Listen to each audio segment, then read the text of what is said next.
YouTube में आप देखिएगा, एक कोई विद्वान है, नाम नहीं बताएंगे हम, आप स्वयं जान जाएंगे जब यूट्यूब पर आप देखेंगे तो।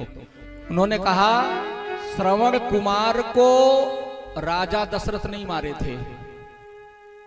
तो लोगों ने पूछा तब कौन मारा था? बोले रावण मारा था। रावण मारा था राजा दशरथ को, ये श्रवण कुमार को राजा दशरथ नहीं मारे थे। लोगों ने पूछा रावण कहां था? वहां प्रसंग में तो आता है कि वो शिकार खेलने राजा दशरथ गए थे और उन्होंने बाण मारा था। तो प्रमाण जानते हैं क्या दे रहे थे? उन्होंने कहा राजा दशरथ अगर मारे बाण को तो राजा दशरथ तो शब्द वैदिक बाण चलाए थे। तो शब्द कहां से निकला था? पानी से। घड़ा कहां भरने गए थे? पानी में। पानी से आवाज निकली तो वो बाण जब मारे तो पानी में लगना चाहिए, उनके हाथ में लगना चाहिए, घड़े में लगना चाहिए। तो सीने में कैसे लग गया श्रवण कुमार के? मेरे भाई बहनों, जरा एक चीज आप बताइए, जिसके पास इतना दिमाग हो, इतना बुद्धि हो, इतना विवेक हो, आंख बंद करके आवाज कहां से निकली है वो बाण चलाएगा तो उसी जगह जाकर के लगेगा। तो क्या उसके पास इतना बुद्धि नहीं हो सकता है? राजा दशरथ जी क्या समझ करके बाण चलाए थे, जरा आप बताइए।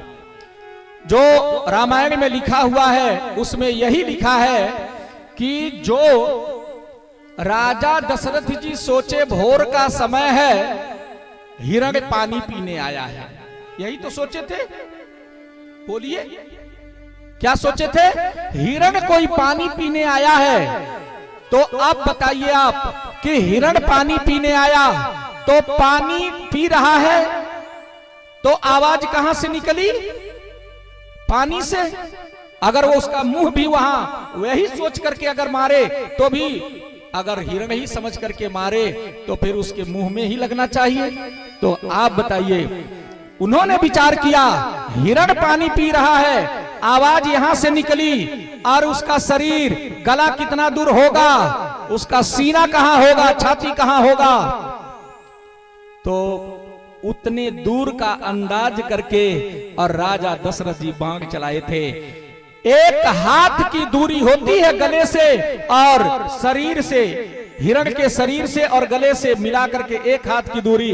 और श्रवण कुमार भी जो पानी भी भर रहे थे तो हाथ ही लगा करके पानी भर रहे थे और उनका शरीर बाहर था। तो ऐसे अंदाज लगा करके और राजा दशरथ जी बाण जब मारे तो श्रवण कुमार के छाती में लगा था। लेकिन वो कहते कि वहीं रावण छुपा था और वो बाण चला दिया। हमने मान लिया आपकी बात। अगर रावण ने बाण मारा तो श्रवण कुमार के छाती में लगा, तो राजा दशरथ का बाण जो चला था वो कहां गया? वो क्या हुआ? मेरे भाई बहनों, भ्रम में डालने वाले लोग दुनिया में, और भ्रम में कोई साधारण व्यक्ति नहीं रहता है, ये जान लीजिए। जो अभी पिछले दिनों आप टीवी में दुनिया भर का बवाल देखे होंगे, समाचार पत्र में दुनिया भर का बवाल सुने होंगे। एक व्यक्ति